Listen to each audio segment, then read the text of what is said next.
Chosen one. Some of the most consequential discoveries are not announced publicly or framed as urgent developments.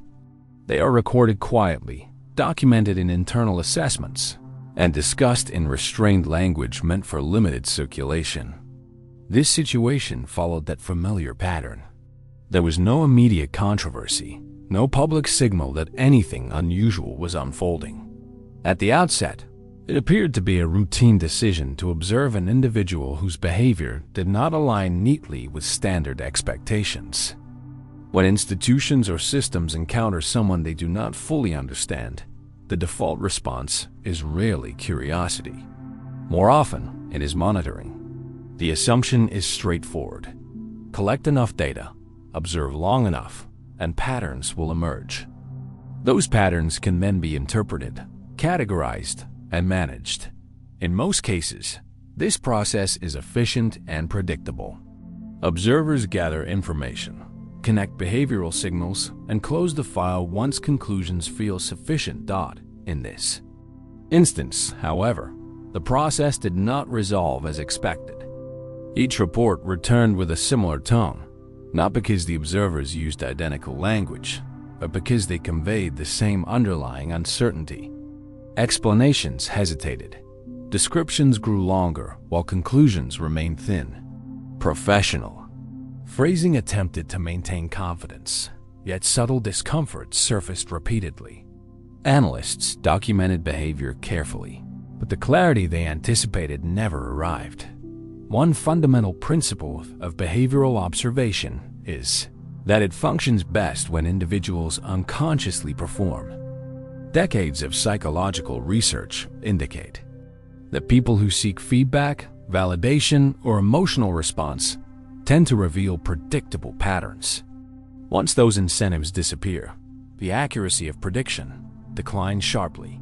When a person no longer reacts automatically to approval or pressure, their behavior becomes significantly harder to forecast or direct. This was the first point of friction. What observers expected to be a manageable profile instead became a series of inconsistencies that did not resolve over time. They were not witnessing instability or disorder.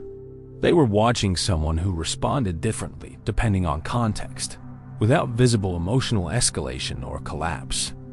Pressure did not provoke urgency.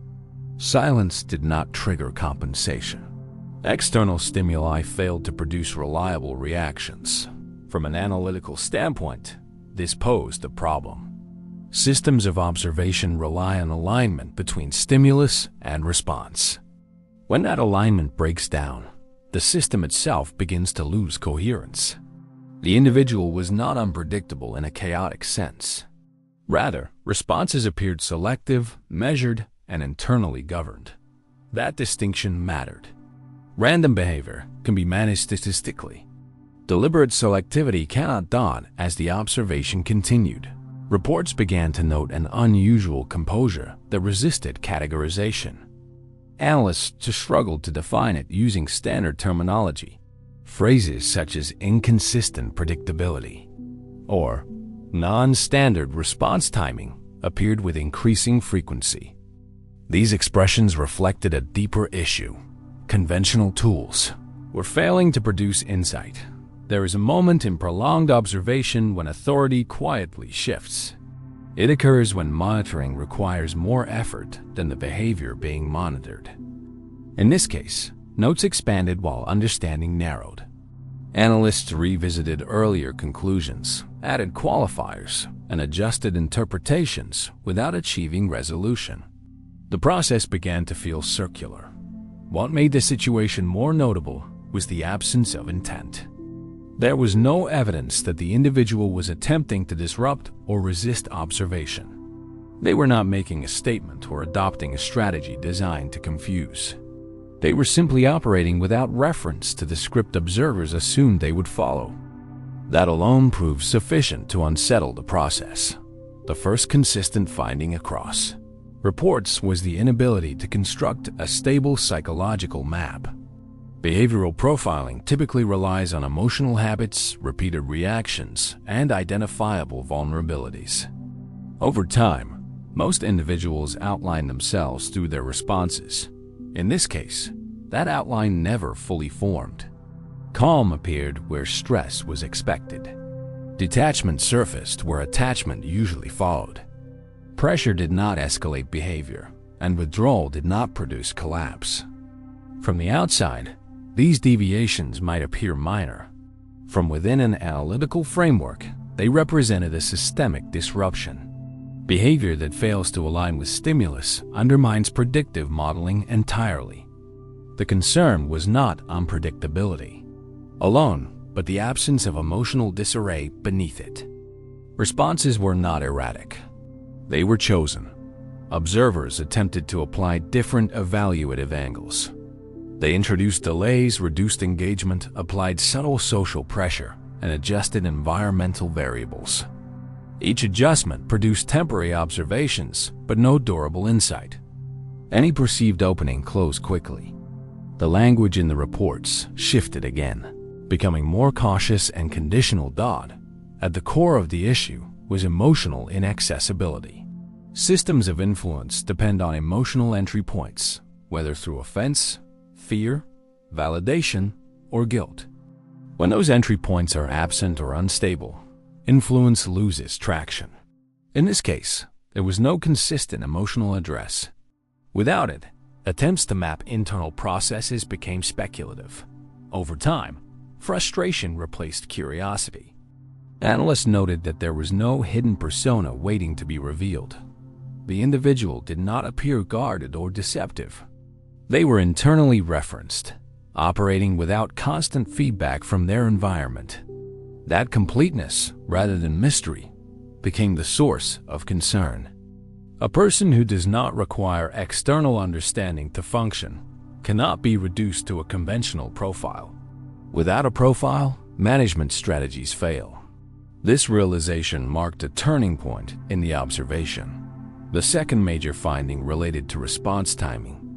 Observers noted that reactions were neither immediate nor delayed in a way that suggested confusion. Instead, timing appeared deliberate. Silence was allowed to exist. Situations were permitted to unfold without intervention. When responses did arrive, they often followed natural resolution rather than interrupting uncertainty. This behavior challenged conventional assumptions. Delay is typically interpreted as hesitation or fear. In this case, neither was present. Silence did not collapse under pressure. There was no rush to clarify misunderstandings or restore comfort. Outcomes were allowed to surface independently. This approach produced an unintended effect. Others involved began revealing intentions and assumptions without prompting. By the time the individual responded, the context had shifted. The response landed with clarity and finality, requiring no elaboration. This efficiency reduced the relevance of earlier pressure attempts. From an observational perspective, delayed responses disrupted measurement. Influence is often assessed through immediate feedback. When feedback is withheld, observers lose a key reference point. Projection fills the gap. Uncertainty increases. Silence becomes interpretive rather than passive. Once responses occurred, they were concise and grounded. There was no repetition, no prolonged justification. Conversations concluded rather than looping. This economy of engagement further reduced opportunities for leverage. The conclusion reached was that timing could not be externally controlled. The individual operated on internal readiness rather than external urgency. That autonomy altered the balance of influence quietly but decisively. The third consistent observation emerged during periods of isolation. Reduced connection typically produces predictable compensatory behavior. Individuals seek reassurance, over-communicate, or soften boundaries to regain stability. In this case, none of those behaviors appeared. Instead of scrambling to replace lost connection, the individual adjusted. Isolation clarified rather than destabilized. There was no performance for approval and no attempt to regain access by altering behavior. The activity continued with the same internal consistency, From a monitoring standpoint, this was deeply unsettling. Many systems rely on dependency. Belonging becomes leverage. Attention becomes currency. When those elements were removed, no compensatory behavior followed. The individual did not broadcast, distress, or reshape identity to fit external expectations. They continued operating as though their internal compass remained accurate without external confirmation. Importantly, this was not framed as withdrawal or defiance. It was neutrality. Observers noted that misunderstandings were not actively corrected. False assumptions were allowed to persist without engagement. Opinions were not carried forward as burdens. This detachment differed from avoidance. It reflected prioritization. Most individuals anchor identity to perception. In this case, identity appeared self-sustaining. Time alone did not erode confidence or decision-making. Precision increased.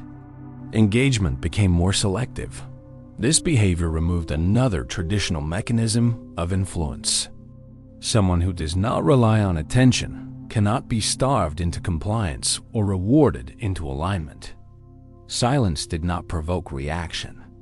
Absence did not destabilize direction. By the end of this phase of observation, analysts struggled to articulate the implications clearly. The individual was not seeking rescue, approval, or reinstatement.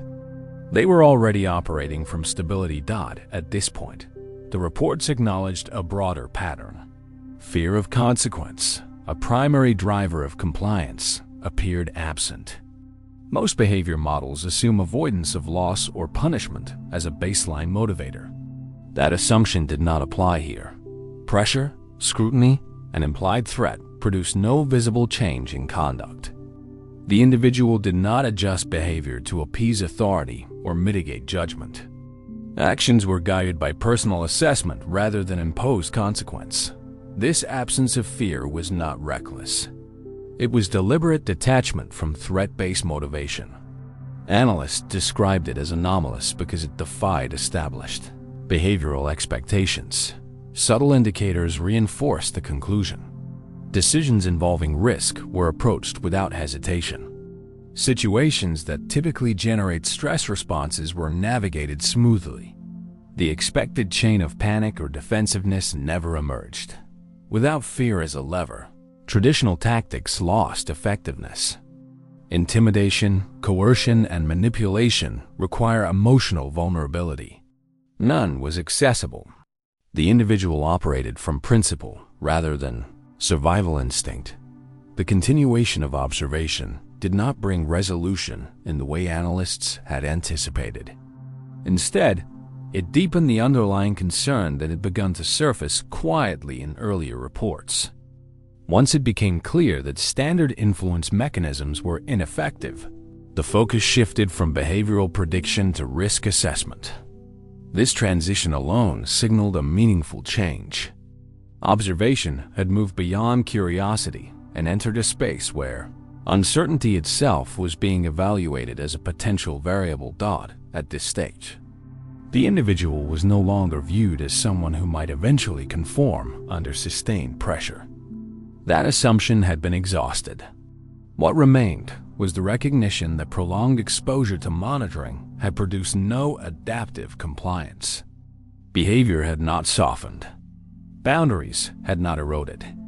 In fact, there were indications that clarity had increased over time rather than diminished. One of the most notable developments was the disappearance of reactive behavior altogether. Early phases of observation still contained subtle responses to environmental shifts. Over time, even those diminished.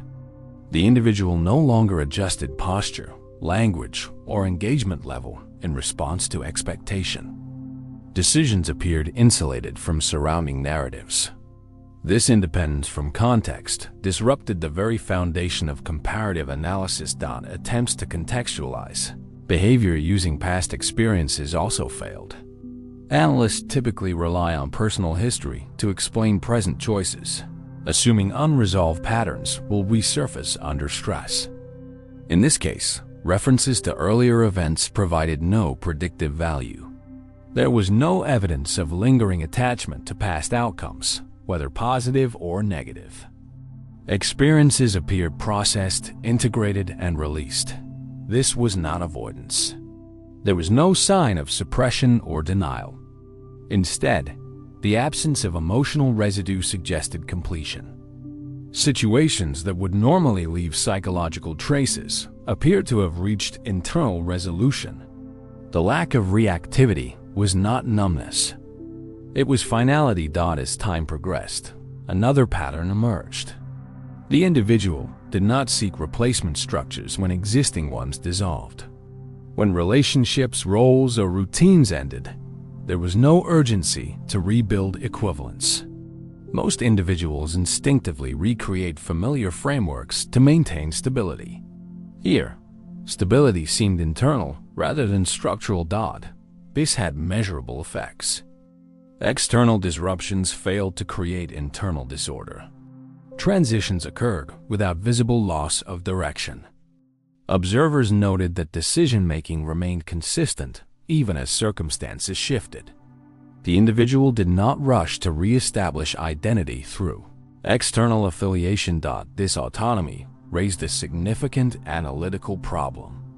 Many systems depend on role-based identity. When individuals disengage from roles without collapsing, leverage disappears. Without dependency on position, approval, or validation, influence becomes abstract.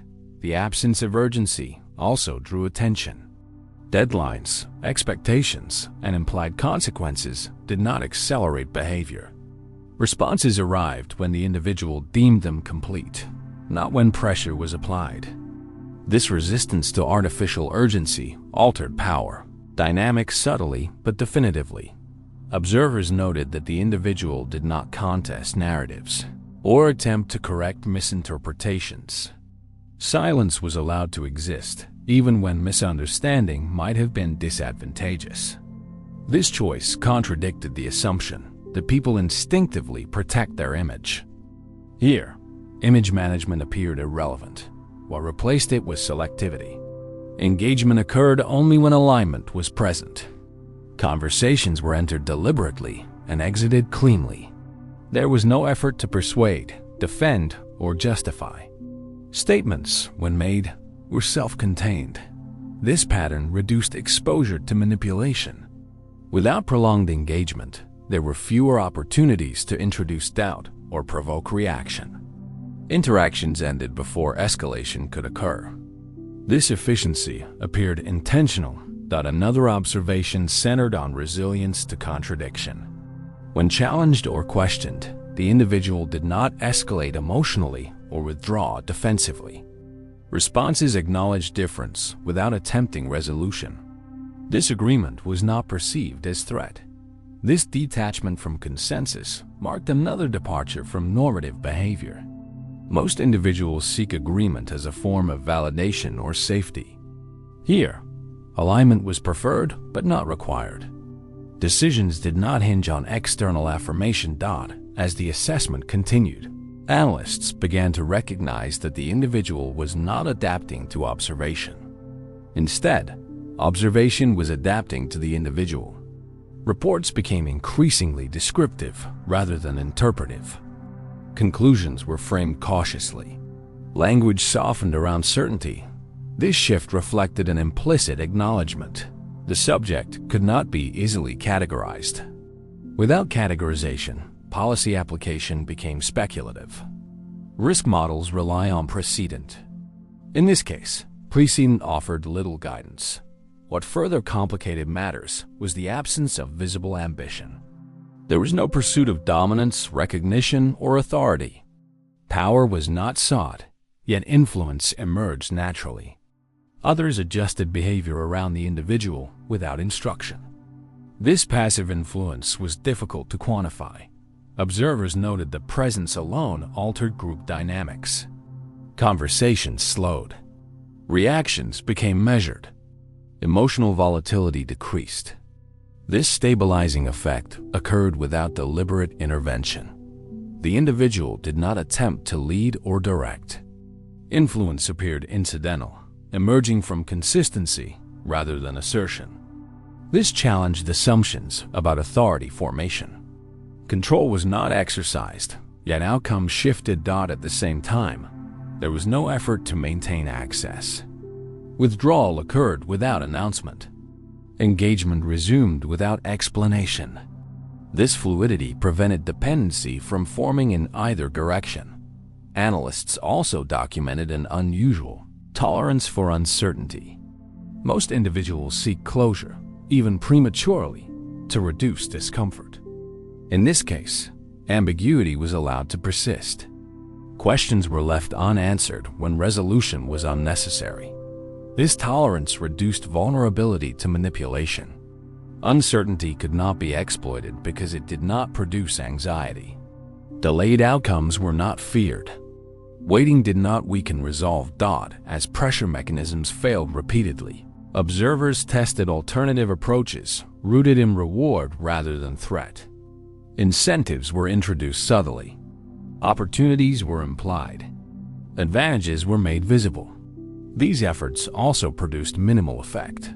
Acceptance of benefit did not translate into obligation. Gratitude did not convert into compliance. The individual did not adjust values to maintain access to advantage. Benefits were accepted or declined without emotional attachment. This reinforced a growing conclusion. Motivation was internally governed. External variables influenced logistics, not direction. Choice remained anchored to principle rather than outcome. The most concerning realization for analysts was that disengagement did not weaken the individual. Distance did not erode clarity. In many cases, it enhanced it. Reduced input appeared to sharpen judgment. This contradicted assumptions about isolation as a destabilizing factor. Here, solitude functioned as a stabilizer. Reflection replaced reactivity. Decisions emerged refined rather than fragmented. By this phase, the language in internal assessments began to reflect resignation. There was acknowledgement that sustained observation was yielding diminishing returns. Data accumulation no longer translated into insight. What remained was recognition. The individual was not resistant in the conventional sense. There was no opposition to authority or systems. There was simply independence from them. This independence was not ideological. It was practical. The individual operated effectively without reference to external control structures. Cooperation occurred when aligned. Withdrawal occurred without hostility. Analysts noted that such individuals are rare, not because they are extraordinary, but because the conditions required to produce them are uncommon. Completion of internal processes reduces susceptibility to influence. By the end of Part 2, the central concern had crystallized. The issue was no longer how to interpret the individual's behavior. It was how to account for someone who could not be easily influenced, redirected, or destabilized. Observation continued, but with a revised understanding. The subject was not awaiting intervention or correction. They were already operating beyond the scope of traditional behavioral frameworks. The question was no longer what would change them. It was whether continued observation served any purpose at all. By the time the observation reached its later stages, the effort itself had become largely symbolic. What initially began as a structured attempt to understand behavior had shifted into a quiet acknowledgement of limits. Analysts were no longer searching for leverage or corrective pathways. Instead, they were documenting the absence of both. The process had revealed more about the boundaries of the system than about the individual being. Observed.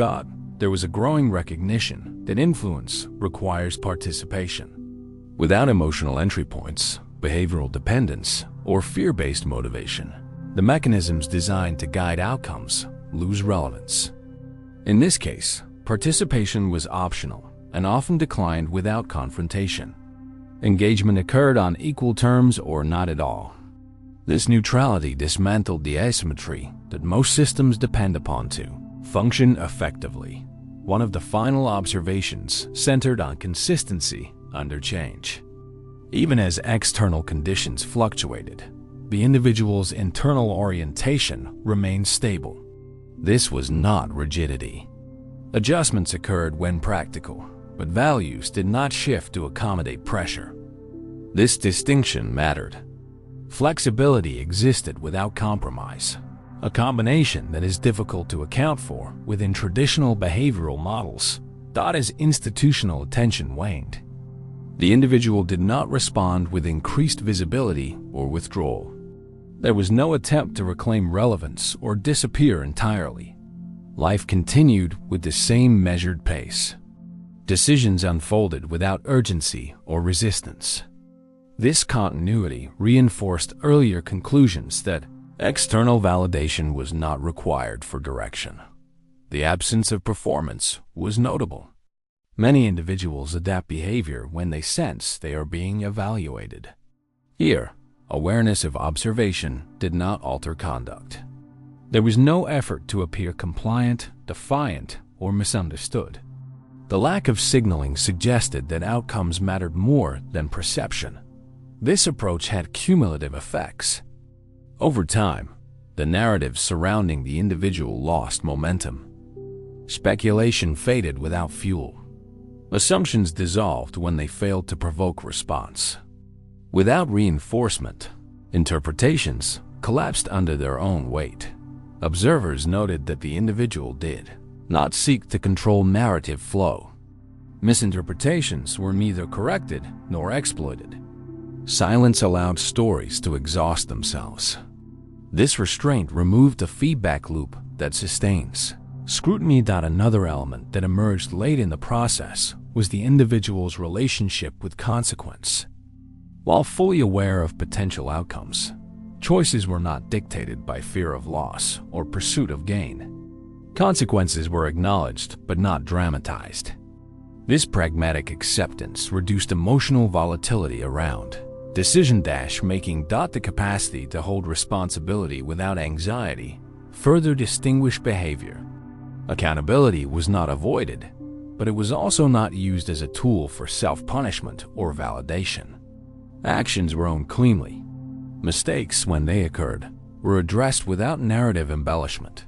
This clarity extended to endings. When phases concluded, they were allowed to end without attempts at revival. Relationships, roles, and expectations were released without negotiation. There was no effort to extract closure from others or provide it unnecessarily. Completion was internal. Such behavior challenged deeply embedded assumptions. Many systems rely on unresolved attachments to maintain relevance. Here, resolution occurred independently. Without unfinished business, leverage dissolved. The individual's presence continued to affect environments subtly. Interactions tended to become more direct. Emotional excess diminished. Conversations moved toward substance rather than performance. This effect was not imposed. It emerged organically. Importantly, there was no attempt to cultivate followers or allies. Influence remained incidental. Authority was neither claimed nor denied. This neutrality prevented polarization. Without alignment or opposition, narratives had nowhere to anchor. By the final phase, the observation itself was quietly deprioritized. Resources were redirected. Attention shifted elsewhere. There was no formal conclusion, no definitive statement. The file did not close dramatically. It simply stopped expanding. What remained was a record of something the system could not meaningfully alter. The individual had not escaped oversight through resistance. They had outgrown its relevance. This outcome forced a reconsideration of fundamental assumptions. Behavioral control depends on unresolved needs. When those needs are resolved internally, external systems lose traction. This does not create conflict. It creates irrelevance. The individual's trajectory continued without acknowledgement of the observation's end. There was no sense of victory or relief. Nothing had been overcome. Nothing had been escaped. Life proceeded as it had before. This lack of reaction underscored the central conclusion. The individual had not been defined by opposition to constraint. They simply operated outside its influence. From an analytical perspective, this was not failure. It was limitation. Systems are designed around averages, patterns, and probabilities. They function well when individuals operate within expected ranges. When someone does not, the system does not break, but it no longer applies. Such cases are rare, not because they require exceptional ability, but because they require completion. Completion of fear-based motivation. Completion of identity anchored in perception. Completion of attachment to outcomes that are externally controlled. Once those processes conclude, behavior becomes self-referenced. Choice replaces reaction. Direction replaces urgency. The observation offered no dramatic warnings or urgent recommendations. There was no call for intervention. There was simply acknowledgement. The individual did not need correction, containment, or guidance. They were not lost or defiant. They were complete. In the broader context, this raised questions rather than answers. How many systems are built on assumptions that only apply to those still seeking approval, safety, or validation? How often is compliance mistaken for stability? The record suggested that independence from influence does not produce chaos. It produces quiet consistency. The absence of control did not result in harm. It resulted in neutrality. This neutrality was not passive. It was active restraint. Engagement was chosen deliberately. Withdrawal was not punitive. Boundaries were maintained without announcement. By the end of the record, the language shifted from analysis to description. Judgment gave way to observation without expectation. The subject was no longer framed as a variable to be managed. There was no resolution in the traditional sense. There was acceptance. The system moved on. And the individual remained unchanged. If you have stayed with this message until the end, it suggests a level of attention that is increasingly rare. Not because the ideas presented are complex, but because they require patience rather than stimulation. Content like this is not meant to provoke urgency or emotional spikes. It is meant to slow perception, clarify patterns, and support more deliberate thinking over time. If this approach resonates with you, consider subscribing to the channel. Not as an automatic gesture, but as a conscious decision to remain connected to material that prioritizes coherence over noise. Each video here is developed to help frame experiences with precision, reduce unnecessary emotional interpretation, and encourage responses grounded in clarity rather than impulse. Engagement, when done thoughtfully, can deepen understanding. If something in this message stood out, you may find it useful to leave a comment, not for agreement or validation, but to articulate what you noticed or how your perspective shifted. Putting observations into words often strengthens insight and helps integrate it into everyday decision-making. It also allows others to encounter reflections that may support their own understanding without pressure. If you believe someone else might benefit from this perspective, sharing the video can be a quiet but meaningful act, not to persuade or instruct, but to offer access to a way of thinking that values steadiness, self-governance, and long-term orientation. Sometimes, the most helpful information is not advice, but context. As you move forward, consider what consistently supports alignment in your life and what quietly undermines it. Not everything requires engagement. Not every situation benefits from reaction. Discernment often shows itself through restraint rather than action. Choosing when not to respond can be as influential as choosing when to act. This channel exists as a reference point for that mindset. It is designed for those who are less interested in dramatic conclusions and more focused on sustainable clarity. The aim is not to tell you what to believe or how to behave, but to provide frameworks that help you interpret situations more accurately and decide from a place of stability. Returning to content like this from time to time can help recalibrate perspective, especially when external demands become noisy or fragmented. Clarity is not something achieved once and kept permanently. It is maintained through regular attention, reflection, and adjustment. Your time and focus are valuable resources. Choosing where to place them is an act of responsibility. If this message supported your thinking in any way, staying connected here can offer continuity rather than novelty ideas that build over time instead of resetting with each new trend. Thank you for engaging with this material fully. Whether you subscribe, comment, share, or simply carry the perspective forward quietly, the intention remains the same: to support clarity, consistency, and informed awareness. Return when you need perspective rather than urgency, and continue prioritizing understanding over reaction. As you continue to apply what you've absorbed here, it may help to remember that clarity is rarely reinforced by constant input. It is strengthened through selective exposure and intentional pauses. Choosing when to step back from noise, opinions, and rapid conclusions allows understanding to consolidate. This channel is not meant to replace your judgment, but to support it by offering space for reflection rather than instruction. If you decide to stay connected, do so with the understanding that growth is cumulative. Each message builds on the last, not through repetition, but through refinement. Over time, patterns become easier to recognize. Responses become less reactive. Decisions gain depth rather than speed. This is not about transformation for display, but integration for stability. You may notice that as perspective sharpens, certain distractions lose their appeal. Conversations change. Priorities reorganize quietly.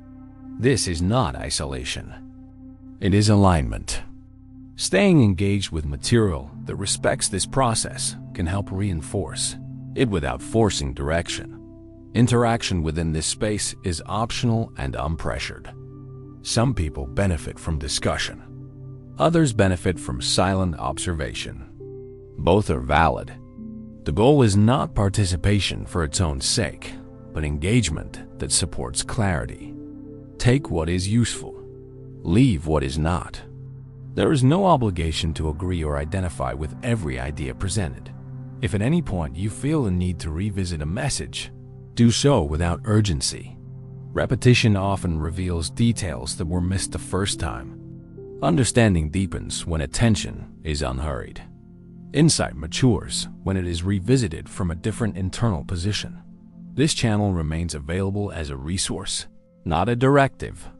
It exists for those who value steadiness over intensity and substance over spectacle. If that approach aligns with how you prefer to move forward, staying connected may serve you well over time. Ultimately, the most meaningful outcome is not engagement metrics or visible response, but internal coherence. If something here helped you think more clearly, respond more deliberately, or release unnecessary pressure, then it has served its purpose. Continue choosing clarity where possible. Continue prioritizing consistency over urgency. And when you need perspective that respects your autonomy, rather than competing for your attention, you know where to return.